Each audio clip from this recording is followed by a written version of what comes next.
Righto guys, here we go. We're doing our discs. So what I've done with these is, when I've printed them, I've taken a lot more time and effort into printing them. I didn't use here we go. Got our disc. I've made these really thin. It's making it difficult to grab in the chuck. What I'll do for the bigger version or the next one, I might just make this round so we can grab that. And we've got something good to hold on to. And it's just a matter of turning it a few times to get it to line up. Anyway, what I'm doing is I've zeroed out my, so I'm just tightening it up until it turns the head.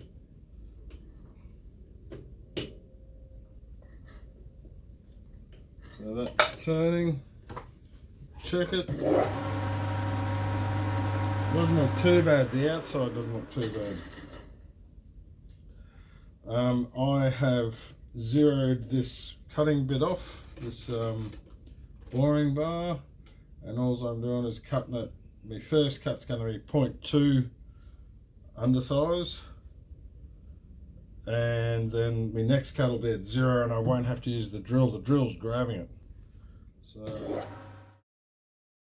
here we go. There's a little bit of a wobble in it, but it's less than a millimetre. So it gives you a bit of an idea. Not too bad. Righto guys, here we go. I forgot to turn this on. Here's my discs. I've already done some of them. I'll put the sticky stuff on. Righto, here we go. I've already done these before. I've done 10 of them in metal. I was looking at the bottom and I thought, oh, if I put it on this side, the foil will go straight through to the center and it'll connect with me inner tube, and I'll have me electrical connection a lot, right? And it did work. That aspect of it worked. What didn't work was sitting on a flat, and it's a really nice flat surface here. Sitting on the flat surface, I couldn't get the lacquer on the edge of the aluminium. So all the edges of the aluminium are serrated, and it wouldn't. We're getting breakdown off the edges on the machine, so we're only getting 30,000 volts or 30 to 40,000 volts on the machine, and we want to get it up around 100. So on the other side, we've got the indentation. So obviously, as long as I've made the cutout. Here's my cutouts on the machines, cut them, sticking machine. And I want to get it all the way down, all the way around, so when I spray, capillary action. The edges, the edge is going to curve up due to capillary action, right? All the way around that edge, so that'll give us an extra thick coating just on the edge, and the center will be flat. It's not as flat as the bottom. You can see the bumps on it. There's little defects where the print head's dragged a little bit across there, and the next one's printed over it. Anyway, it's there, there's nothing to do about it. It'll probably increase the amount of charge because it's a bumpier surface. You know, maybe. But the important thing is, the important thing is that the edges will be sealed, and we'll get another 30,000 to 40,000 volts by having those edges. No breakdown off these edges. It should be a lot better. The plates, I can see the spark. I've recorded it. I might even try and put a picture of the breakdown. I've gone through frame. I'll go through frame by frame and I'll pull out a picture. It's hard because it illuminates everything, but you can see that the spark is coming up from. You can see the curve of the disc, so the spark's coming around from the bottom. Because on that machine, I've got the foil on the bottom.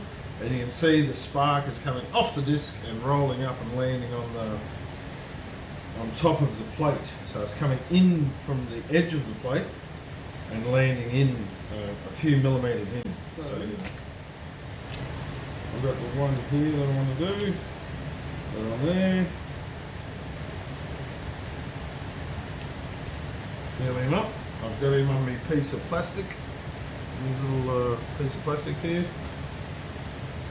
And I got to look. I'm looking. What I'm going to do is I'm going to line up this edge here and the back of it there. I'm not going to try and line the whole thing up. Just this edge here and that thing there. It should all fall in place. If I'm a ½ mil off here and pretty close to the back, it should be right. So I'm lining it up. Oh, and this is where, if you use higher magnification glasses, makes it a bit easier, or better lighting.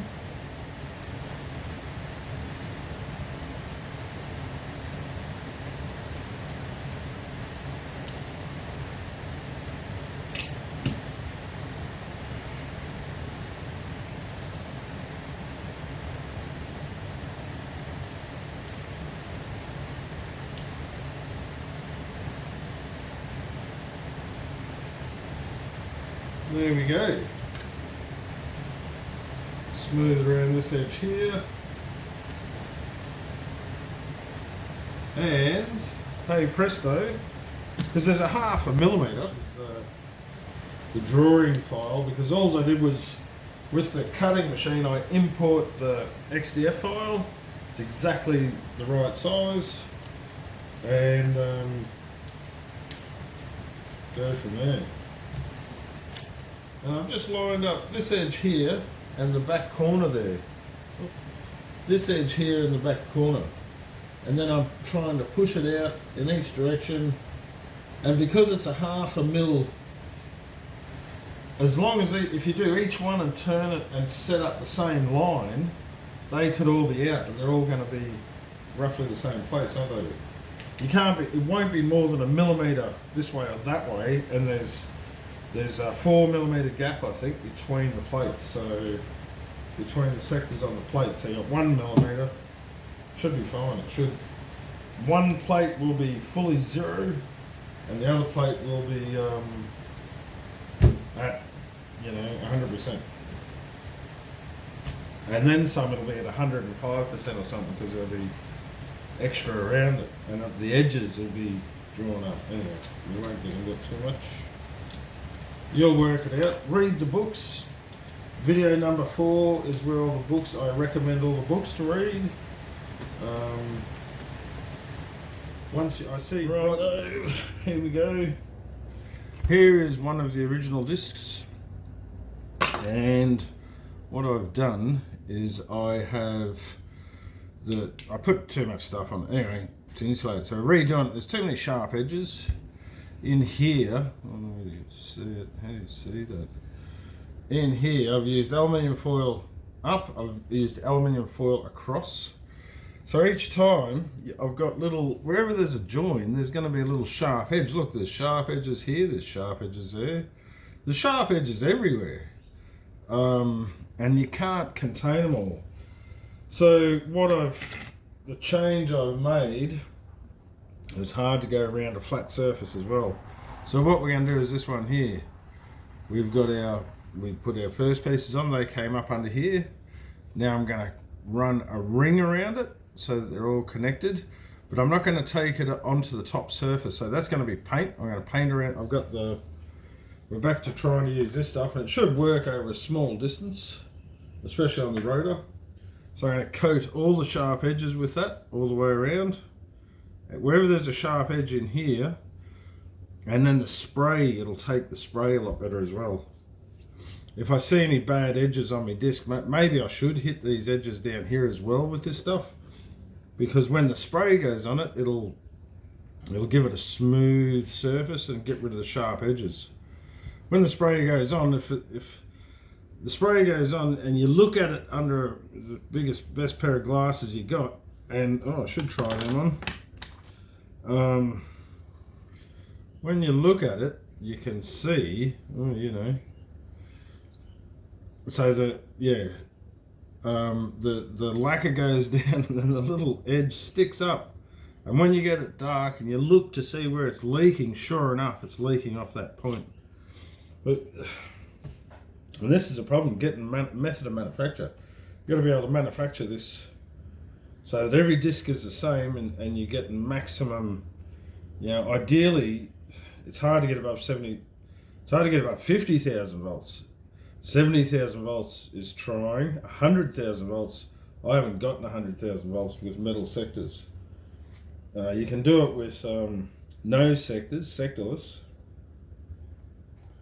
Anyway, but not with sectors because of the bloody edges. But anyway, here we've recessed the edge. The edges are sitting down in there. This edge here on the bottom of the copper is pointing down. So it's going to try and spray down. And it might even use capillary action to suck the lacquer up to cover the bottom edge. This surface here, when I spray it, that surface will get taken, no worries. It's just this top edge really is a problem. And we're going to bridge it across there with the black stuff. And we're going to bridge it across the bottom with the black stuff. Just paint around in here and paint around the inside there. This one here, you can see I painted, there's a bit of foil there as well. And what happened was, the other thing is, the foil has added the thickness of the foil to each plate. So you end up 1 millimeter out at the end. But so if we just use the paint, we might be right. So here we go. I've got. Righto, here we go again. I forgot to. Anyway, it was pretty quick. It's good, these sticker cutters. That's all I can say. Without them, it was a headache last time. Look at that. Oops, let's cut that out. It's just everything's nice and straight. You know, and every single one of them is exactly the same, which is really great. And I only paid $200 for it. I mean, who cares? If you're going to get into manufacturing these, because that's what I'm doing, I'm going to start manufacturing them at some point. Well, I'm not. I'm just going to manufacture them for myself. But the potential for this generator is, you know, unbelievable. So I can't say anything.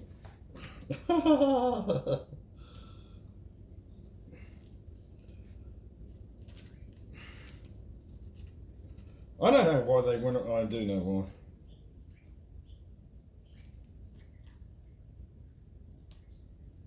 This isn't, there's no mathematics in this. It's a zero force, right?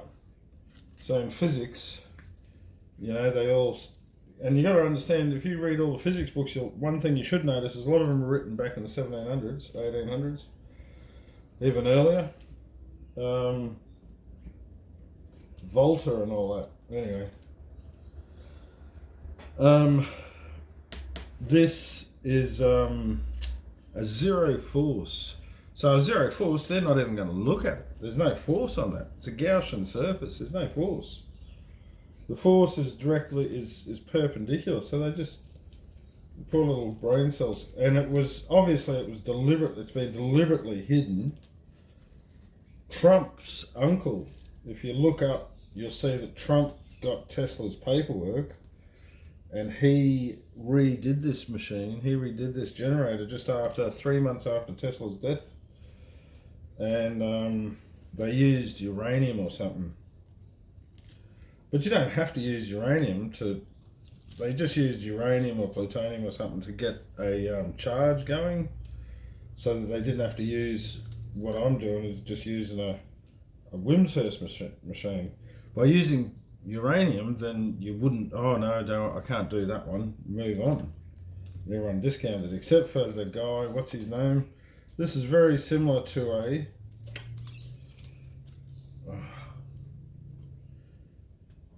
I've seen it before, and I know the name of it. Henderson, not the Henderson motor, another guy. Now he used two. You don't have he, and I can see the logic behind why he did it. When you think about it, you don't have to do that. You've got a plate running from 0 to 50,000 volts and back to 0, which is like DC type of voltage. So you charge up your rotor. Your plate is grounded. So whenever your rotor comes past, it's going to induce electrons to run from the ground into your plate, and they go back to ground. And then when it moves off, it's going to go back to ground. So as it runs up and down that wire, if you put it on a transformer, it's just going to run. When it hits the transformer, it's just going to slow down. It's not going to do it as fast as it'd like. It'll slow down, and that slowing down is what the energy that you'll take off in form of a current. But you don't you're not recombining the electrons, right? So by not recombining your electrons, you don't have to separate them again. They're already separated. Separating electrons from their shadow, or their hole, we have a P and an N-type transistor. And the physicists, if you're in school, ask your teacher why do we have a P and an N-type transistor, and you'll say, I don't know. I don't know. And it's because the electron has an opposite. If it didn't have an opposite, we wouldn't need a specific switch to handle it. Another one. Oh, so there we go. There's another one. It's pretty easy, isn't it? So I'm going to paint. I've got a paintbrush. I've got me paint stuff. And I'm just going to go around the top. And anywhere I think I see it. Here we go. Trying to get you a bit of a... It's hard to put... Anyway, I'm not going to get into it. Here we go. So what we've done is we've got our piece here done. We've got our copper strip around here done. And then we're going to paint the edge. So I'm going to prime it. The plastic doesn't like to take the stuff, so a little bit of hairspray, not much, a little spray, a little misting, that's about it. Next one. Now check to make sure all the sectors are done, I guess, before I paint it.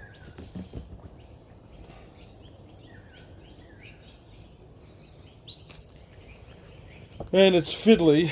I mean, this is where I made a mistake. I did the other one. I've made the 30 plate machine, which is a lot more powerful than this. And I've done 30. I've done a lot of plates and discs, bags of them down the back. In this black paint, it just didn't work. I'm really quite upset with everyone who runs around Big Note and it's nowhere near as conductive as what the copper is. Nowhere near it. So I've got them all down. I've already put all the things in. Little squirt. So here we go. I've put the little plug in the top of all of them. They're different colours, some are blue, some are white. So that sits in there. That'll stop lacquer getting on the inside of that. I've got a heat gun, blows hot air, so I'm going to hit because the little air bubbles, you don't want any air bubbles, you've got to try and get rid of all your air bubbles wherever possible. Everyone thinks I've been slacking off over the last 12 months. I made a heap of different ones. Here, look, this one's got a top and bottom. And that was a mistake because it just went straight through it. I could see that it was breaking down, and this stuff just, I guess on the rotor it might be alright, but on these discs, on the plates, you need, so maybe do the plates in aluminium and the discs in this stuff, you know. Maybe I'll go back to this disc. This disc worked, so maybe I should just go. Anyway, we'll see how the discs I've done here. So I've done, and I'm just trying to get back up to the original one. The way you do it, and there's another thing. Sometimes the way you do it, I shouldn't have touched it the first time. I should have not have started putting the script pencil in there and rubbing those edges and trying to lacquer it and all that. I shouldn't have done that. Anyway. I had it going good, I should have, but again, I went and made a bigger one with 30 plates, so this one's got 10, this one's got 10 discs, I made 30 discs up there, it didn't work.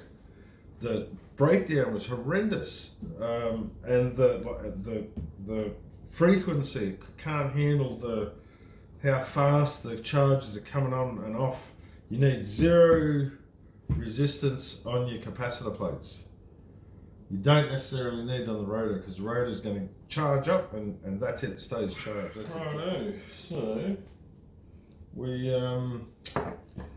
I've gone and cut one. It's just a little bit longer than that one, so that should be 188 millimeters. If I put it on this ruler, it's not the world's best ruler, it's saying 189. So, you know, 189 millimeters. In we go. And that looks pretty clean in there. There's no stuff.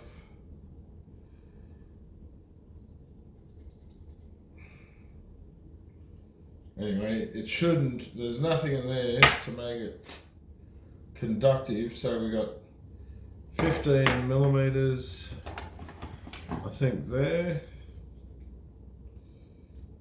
We're getting 15 millimeters, and then another 10, wouldn't be another 5 millimeters at least. So we should have 60,000 volts breakdown between here, this tube, and the shaft. Any of these with the things on the bottom anymore, we're going to put them aside. Get them all upside down, that's the easiest way to do it. I don't know where they are. I have got my new discs. Didn't I get one out before? I might have put it away. Taking some. And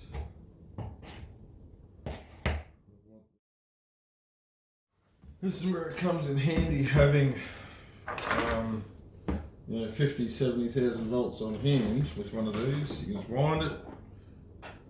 As long as you got your sparks here, the sparks, you got, I think that's 30,000 volts. And you don't need a lot of things. So if we just go, I might not have hooked up properly to that end, but anyway, we'll give it a go. Yep.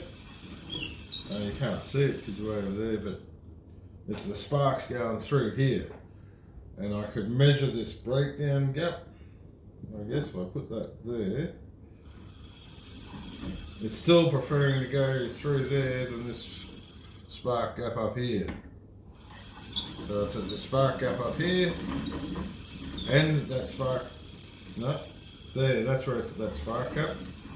So you need 10,000 volts to get it to run. So what I've done is, by using a spark gap, you can measure how much voltage is inside the system. This thing's sparking over here at about 5 millimeters, and it's not sparking in the system. But if I go a little bit bigger,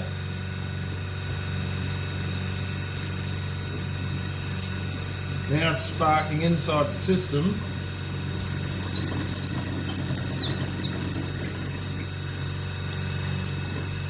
So about there. So if I measure that,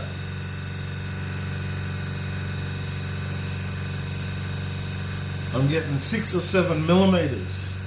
Now we want to get 2 or 3 centimeters.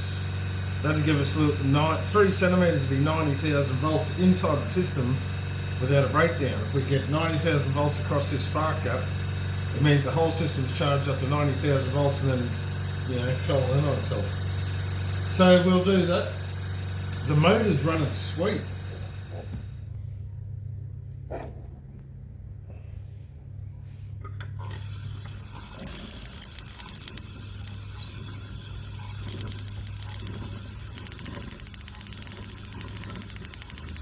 So what's happening here, it's obviously there's a spot and it jumps a few millimeters, so there's little air bubbles. The little air bubbles have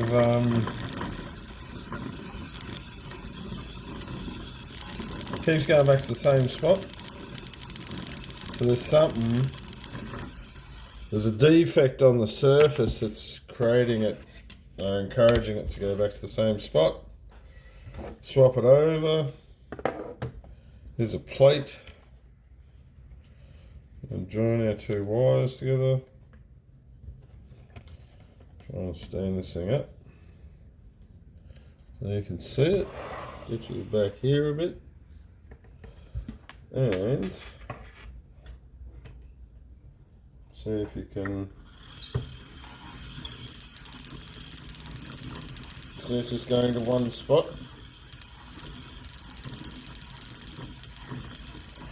Then jumps way over the edge. So So there's little defects.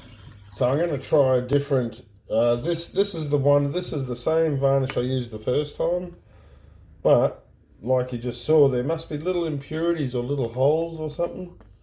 So I've got some thinners. Maybe I'm going to try wiping it all down with thinners and going from there. And I've got a paint on one, so I'll try a different lacquer. To me, it should be okay, but you know, there's something's going on here. And maybe it's just the dust is allowing it to go through. But I'll keep working with this surface. On the back, it's not too bad. Ooh. It's not going through the back here anywhere. So the back's insulated. Ooh, oh, ow. The back's insulated. And if we have a look at the disc, the back of that's heavily insulated. That's good. It's only the front. Here's a disc. And